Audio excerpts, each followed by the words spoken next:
I was the living portrait of what everyone expected of me, but never of who I truly was. The only daughter of the most respected pastor in town, I was molded from a young age to inspire trust, purity, devotion, a kind of domestic sainthood that smiled from the church pews, knew every hymn by heart, and never raised her voice, not even to defend herself. People looked at me as if I were made of stained glass, beautiful, illuminated, but fragile, a display piece. And perhaps I accepted that role for so long because I didn't know there was an alternative. My world was surrounded by invisible boundaries. The clothes I wore, the words I chose, the thoughts I had to hide even from myself. My nightly prayers weren't conversations with God. They were veiled confessions of desires I had learned to deny. On Sundays I smiled among the women of the congregation, listening to compliments about my posture, my neatly tied hair, my impeccable upbringing. No one imagined that inside. I was screaming in silence, suffocated by a role that squeezed me like an inherited dress, too beautiful to discard, but too uncomfortable to keep wearing. And it was in this meticulously measured routine that something began to crack.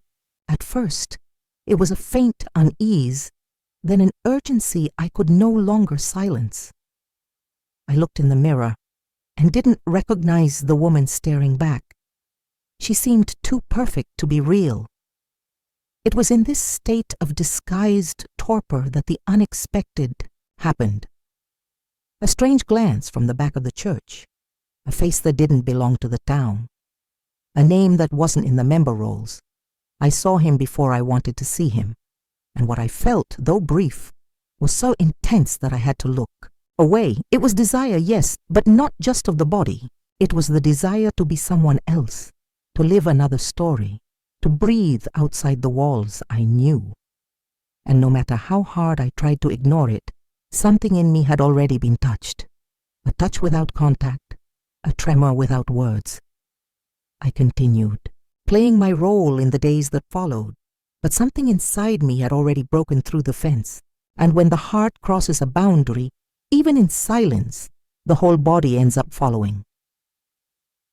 I tried to convince myself it was just curiosity, a human reaction to something new in an environment where everything was always the same. The church had been my world since I could remember, and every face there was part of the emotional furniture of my life. But he stood out, and it was exactly that difference that held me. I began to notice details I had never allowed myself to see before. The way he sat unhurriedly, how his eyes didn't shy away from mine when they met, how his posture seemed to say, I don't belong here, and yet there he was. At the same time that I felt this movement growing inside me, a part of me clung harder to routine. I started going to church more often, volunteering for more tasks, as if a greater performance of obedience could silence the restlessness invading me. But it was useless. The more I forced myself into perfection, the more I felt on the verge of crumbling. I began taking walks alone, something I had rarely done before, as if my body craved air from a world not shaped by my father's eyes, or the whispers of the pious women who had surrounded me since childhood. On one of those walks, we crossed paths again, this time outside the safe context of the church. He was sitting on a park bench, an open book in his lap, and when he saw me, he didn't feign surprise or act distracted. He looked at me with that same direct gaze and smiled, not a bold smile, but the kind you receive when someone truly recognizes you even without knowing you. My heart reacted before my reason, and the worst part was that it wasn't with fear, it was with relief, as if there was finally someone in the world who saw me beyond the pastor's daughter, the good girl, the church girl. From that day on, I began searching for him with my eyes, even if I wouldn't admit it, and in the Sundays that followed, when he appeared at the service, my entire body lit up in silence. There was something in me I could no longer hide, not from myself, not from God. And that something grew stronger pulling me further from everything I once thought was my truce. Tension grew like a rope stretched too tight, silent, invisible, but ready to snap. With every meeting of eyes, every small detour to pass by the park, every smile he returned as if he'd been waiting for me, something in me broke free from who I had been. I pretended normalcy, fulfilled my church duties with more fervor than ever, but I was no longer there. My body went through the rituals, but my soul already lived elsewhere, in a space of desire, freedom, and life waiting to be lived outside the walls I grew up in, and then inevitably, what was just impulse turned into action. One afternoon, driven by a feeling I couldn't name, I went to him. I said little. I sat beside him as if that were my home, and when our fingers brushed for the first time, even unintentionally, it was as if my skin said everything my mouth still couldn't. In the days that followed, a single glance was enough to make the world around us disappear. There were no vows, no promises, but there was truth, and that truth was so intense I could no longer pretend. The guilt came soon after, fiercely. My nightly prayers became desperate pleas for forgiveness for a sin I didn't feel I had committed. I felt impure for wanting to be happy, and yet I couldn't stop. My father began to notice my distraction. Veiled questions arose, and with them, warnings about the danger of straying from purpose. But it was too late. I had tasted a life where I owned my own choices. And then everything came to light. A neighbor saw us together. The news reached the church. My father's face when he confronted me was the face of a man betrayed, not by a sin, but by a loss of control. There was no dialogue. There was a verdict, faith or the man, the family name or exile. And for the first time, without trembling, I chose to leave. Not because the love I lived was perfect or guaranteed, but because, for the first time, it was mine. With tears caught in my eyes and a choked voice, I left my home, my history, my church. And I didn't leave in search of a man. I left in search of myself. In those first days, I discovered what it meant to be truly alone. The silence of absence was different from the one I knew in the house where I grew up. There, it was the silence of obedience, of the unspoken, of vigilance. Here, it was the raw silence of freedom. No voice to guide me, no script to follow. Just the echo of choices that now belonged to me. The city where I settled wasn't far geographically from my old life, but emotionally, it was another world. Everything was new. The faces, the streets, the schedules, even the air seemed to weigh differently. In those early days, I shared a small rented room with old furniture and creaking windows. I didn't have much money or a long-term plan. I had fled with the essentials, some documents, a change of clothes, and a courage so unexpected it didn't seem to belong to me.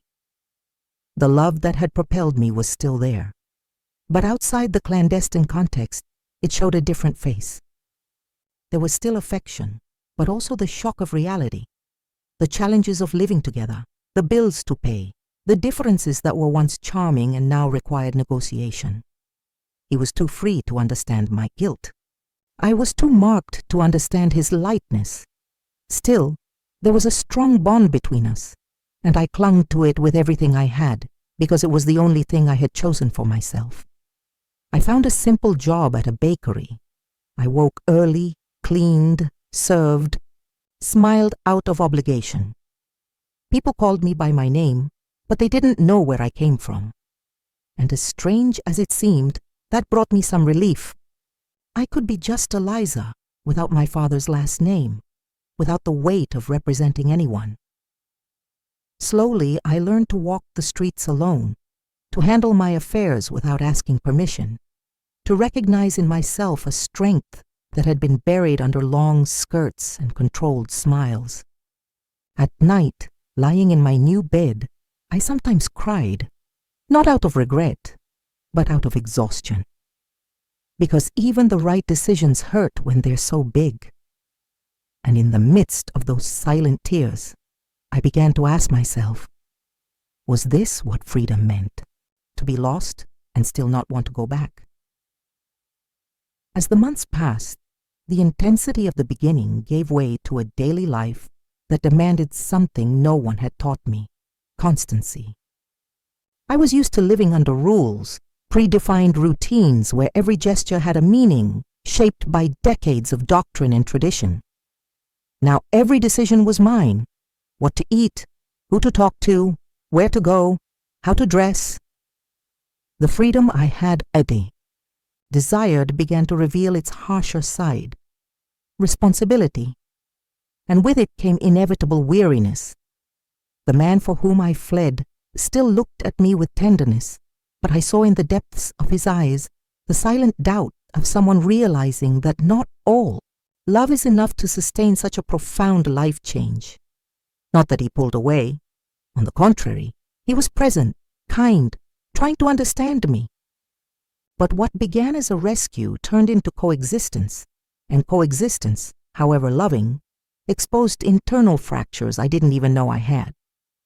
Sometimes we argued over small things: a misinterpreted comment, a gesture that felt like disdain, a silence that reminded me of the days I was invisible in my own home. On other nights, we just sat side by side in silence, like two survivors trying to build a new shelter over different ruins. And it was in this process of adjustment that I began to understand that my escape hadn't just been from the church or my father's house. My escape was from myself. I carried in my chest the guilt of having abandoned everything, even knowing that everything was never truly mine. And that guilt was a ghost that lay with me night after night. I soothed that pain with work, filling my days as much as possible, taking double shifts, extending chores. But there was always an emptiness, waiting when everything quieted. One Sunday, while walking alone to the market, I crossed paths with a woman from my old church. She recognized me but took a moment to process it. Her gaze said it all: shock, judgment, perhaps a trace of compassion. She said nothing, just passed by, but it unraveled me in an unexpected way. I returned home trembling, not out of fear of punishment. I had already left that behind, but because I realized in that look that I still needed validation, that a part of me still wanted to be seen as worthy. And there, in the mirror of the small room where I now lived, I saw a woman, still halfway, not the submissive daughter, not the free rebel, just someone trying day by day to become true. The day I received the letter was the day all the certainties I was trying to build crumbled silently but devastatingly. It was a plain envelope, no sender, with my name handwritten, my father's. Firm, restrained calligraphy. For a few seconds, I just held it, my fingers trembling and my heart racing, as if that piece of paper had the power to pull me back to the life I left behind. I sat on the floor of the room, the afternoon sun filtering through the curtains with melancholy, and only then did I find the courage to open it. The words were few, measured, devoid of apparent affection. He said he forgave me, that he prayed for me, that he hoped God would show me the way back. There were no questions about how I was, no mention of the man I chose, no trace of genuine curiosity about the daughter he no longer knew, just a reaffirmation of who he had always been, a man of unrelenting faith, but blind to anything that escaped his doctrine. I closed the letter with teary eyes. I had hoped for more. Even knowing who he was, a part of me still dreamed of a gesture of humanity. Something that said, "You are my daughter before you are what I believe." But it didn't come. And strangely, instead of paralyzing me, it freed me. That same week, I had an intense argument with the man for whom I left everything. It wasn't about the letter. It was about space, about how he seemed to expect me to always be grateful, always available, as if he were the prize for my courage. For the first time, I said everything. That love wasn't payment, that being with him didn't exempt me from pain, that my escape wasn't for him, but for me. He listened in silence, and in that pause, I saw something give in his eyes, and then he said, without pride or resentment, that he loved me. But if I needed to be alone to find my place, he would accept it. I didn't respond right away. I needed days, long days, where I walked alone, sat in cafes by myself, looked at the sky for an answer no one else could give me, and then I understood. What I sought wasn't forgiveness or acceptance. It was roots, not the old ones that bound me, but new ones I could plant with my own hands. When I returned home, I found him waiting. I said nothing, just looked at him as someone who understands. And in that moment, I knew that real love doesn't demand silent sacrifices, but space. To be whole. For the first time, I felt I could stay, not because I had to, but because I wanted to.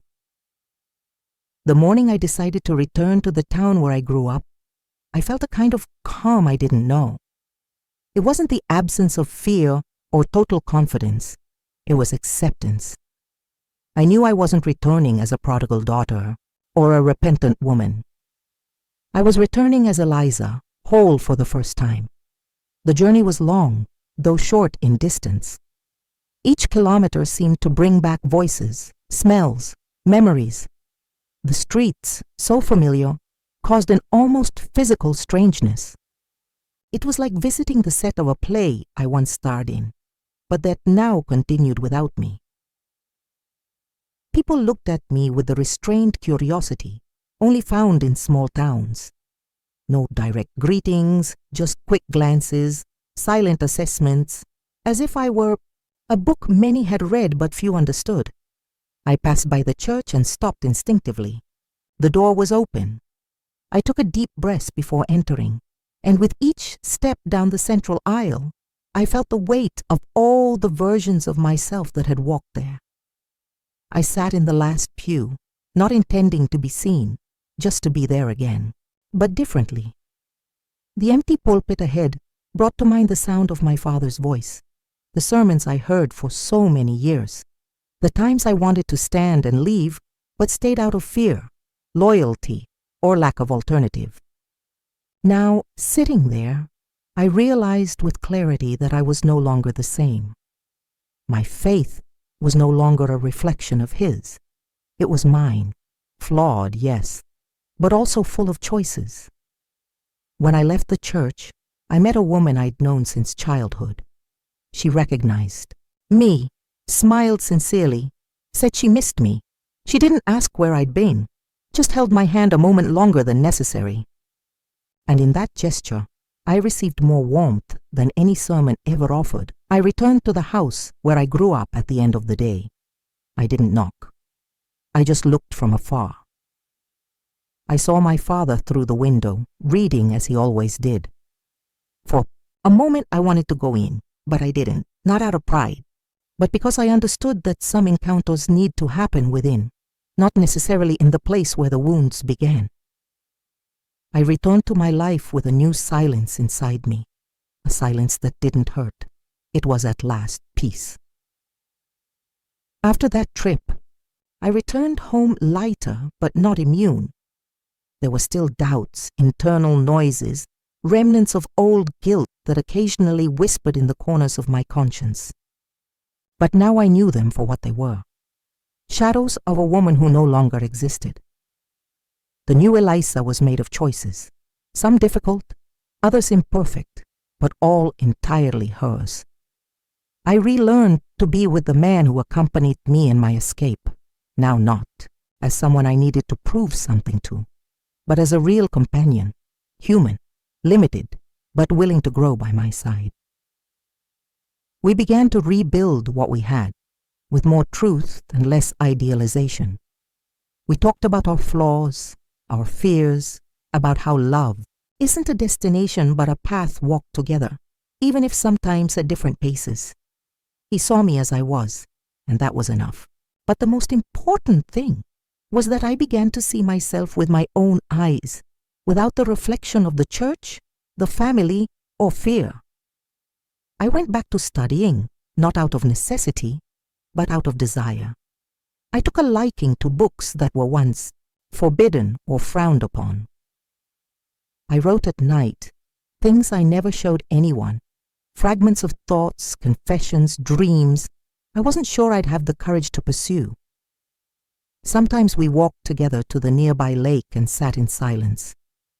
I learned there the value of quietude that doesn't suffocate, of presence that doesn't demand. One day he asked if I still believed in God. I thought before answering, I said yes, but differently. That my faith no longer lived in rules, fear, or the altar. It lived in small gestures, in shared bread, in an outstretched hand, in forgiveness without fanfare. And he smiled, with the kind of smile that doesn't seek to convince, only respects. We became calmer, more intimate without haste, more friends than ever. And it was in this renewed friendship that I found the foundation for everything that came after. We didn't know what the future held, but we finally understood that it didn't need to be perfect. It just needed to be ours, chosen, built, real. Time passed quietly like a breeze that widens the windows until light fills everything.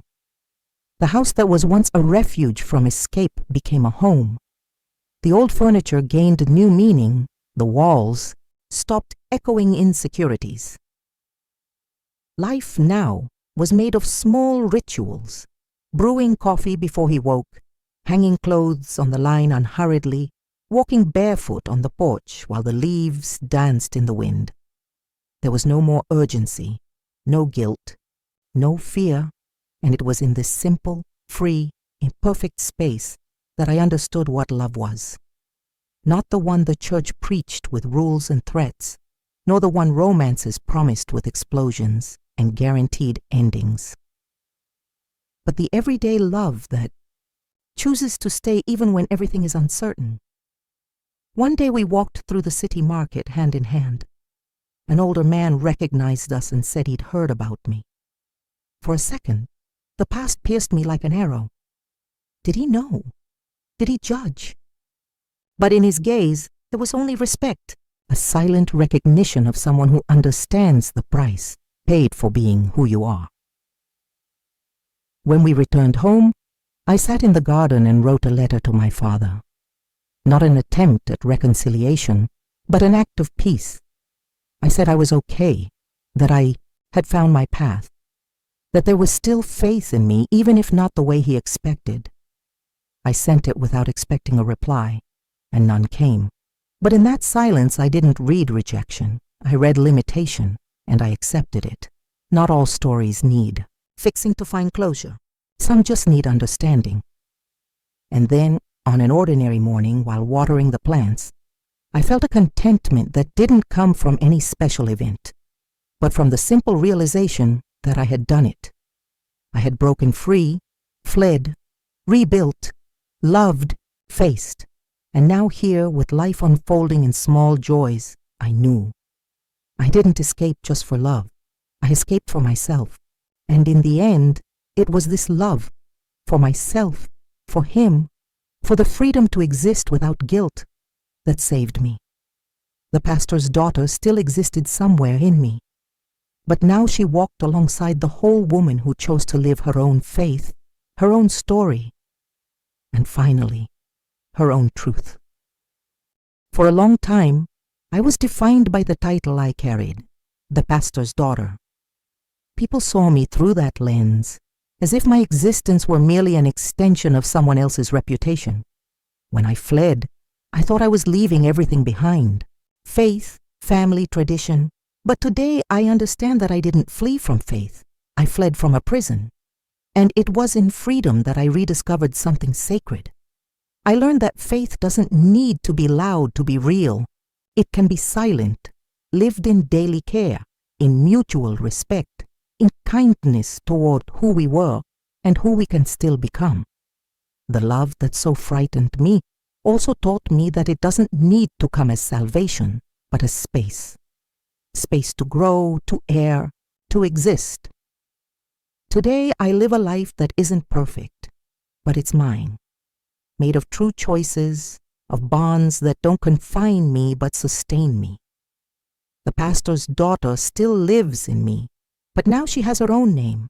Her name is Eliza, and she is finally at peace.